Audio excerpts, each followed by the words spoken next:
I've known my best friend Monica for years, and I never would have suspected that she was hiding such a horrific secret. We did everything together, shared everything, never went anywhere without the other. Even our colleges had been picked out so we were applying to the same places. We just didn't want to be away from each other. We wanted to stay close. You know, like best friends always did. When something happened to me, I told Monica, and she did the same. We kept no secrets from each other. Or so I thought. But as I stumbled upon something that she kept hidden deep in their basement, I realized that I was wrong. I never knew the true nature of Monica's hobby, or whatever you call this. I was horrified by what I found.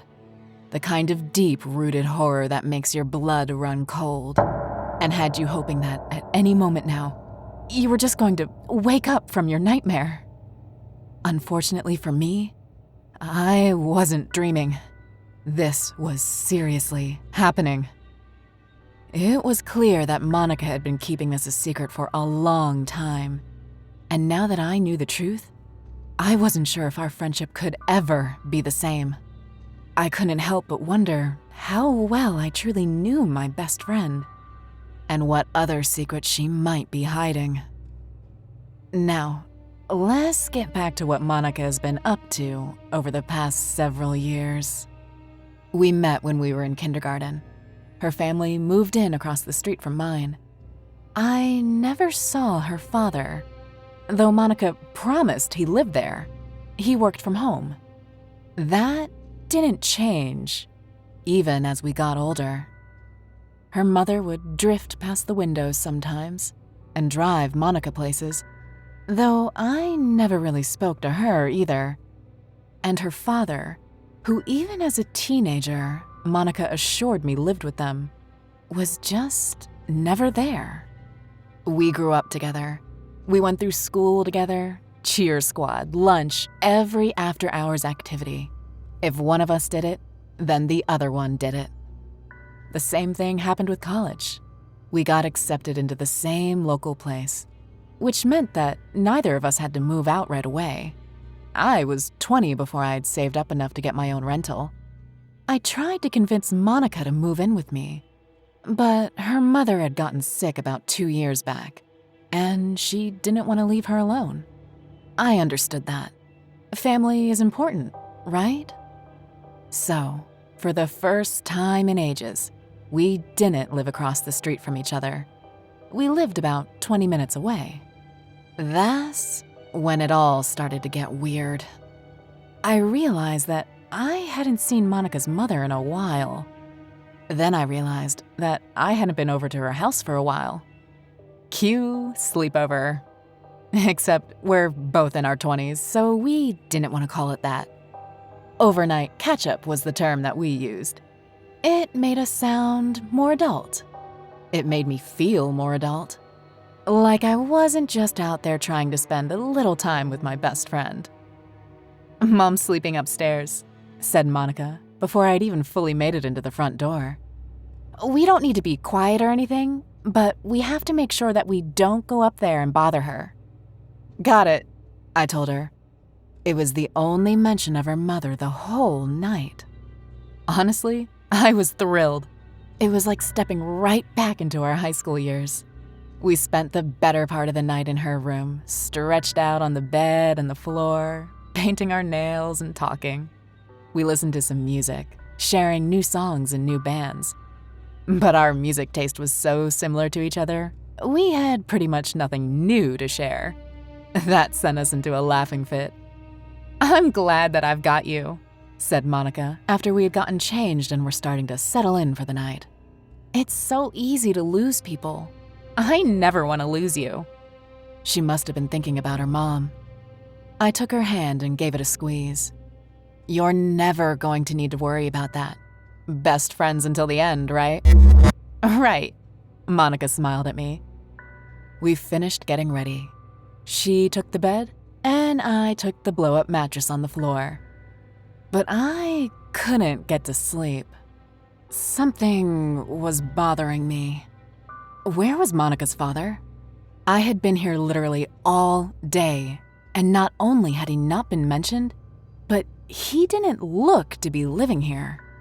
And even though Monica said that her mother was upstairs sleeping, I hadn't seen or heard from the woman all day. You would think that if she was bedbound, then Monica would be in there all the time trying to check on her, right?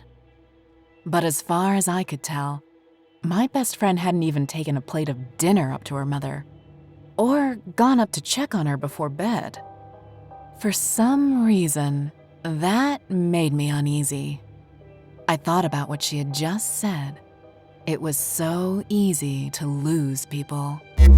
That was a weird comment, right? And then it hit me. Had Monica's mother already died, and she just hadn't said anything?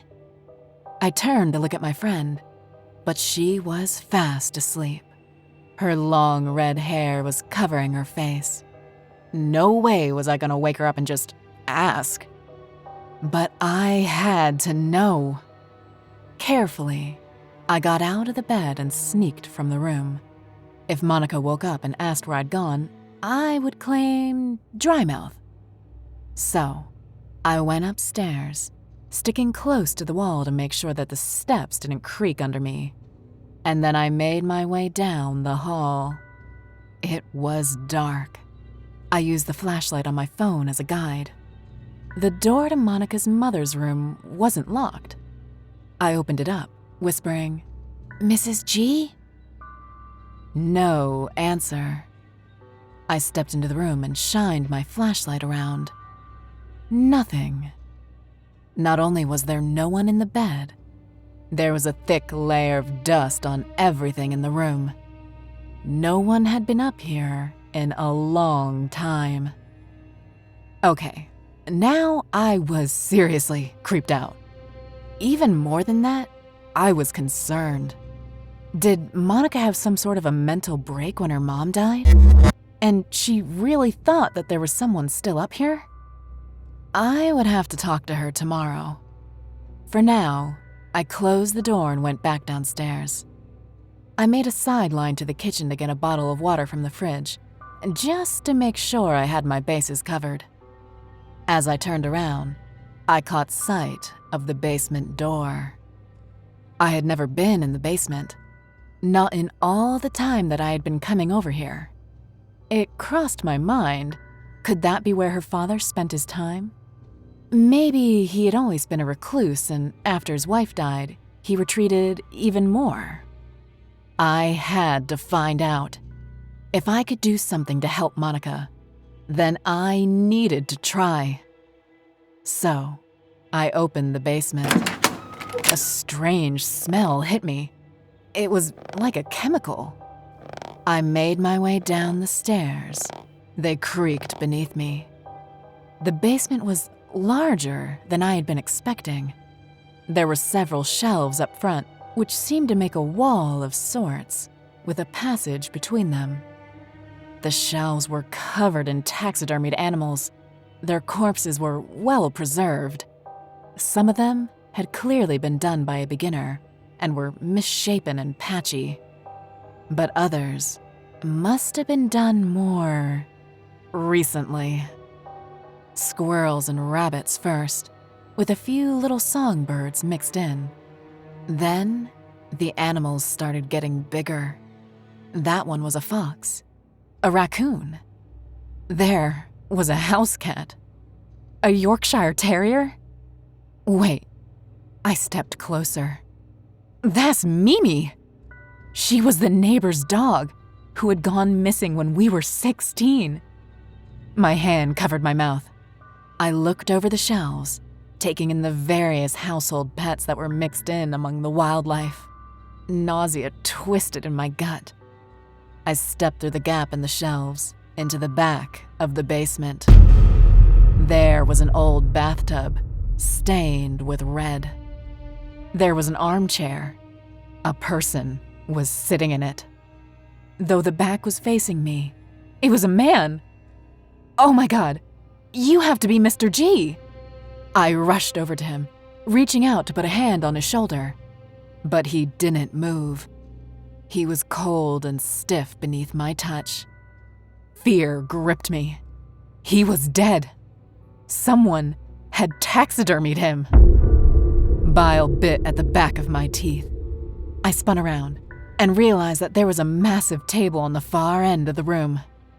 Mrs. G was laid out on the table, in the process of being stuffed. Just like her husband. Just like the animals. Upstairs, there was a muffled voice. Monica was calling my name. I turned the light off on my phone as I realized that I had never seen her father, because her father had always been down here. Her mother must have started it, and then she taught Monica the same hobby. I could hear her.